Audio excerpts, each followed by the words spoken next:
In this video, I'm going to show you how to install Google Lens.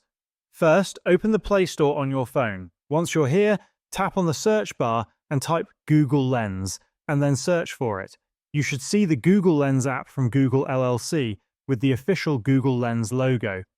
If you find the app, tap on Install and wait for the installation to complete. If you're using a device where you cannot find the app, or you get an error message saying that Google Lens is not compatible with your device, then Google Lens is not supported on your phone. In this case, you may need to use a different device in order to use it. Once Google Lens is installed, you can open it directly from the Play Store by tapping Open or find it in your app drawer. You can also access Google Lens through the Google app. Open the Google app and next to the microphone icon in the search bar, tap on the Google Lens icon to start using it. If you want to learn how to use Google Lens, we have already uploaded a complete beginner tutorial on this channel. Make sure to check it out. And that's how you can install Google Lens.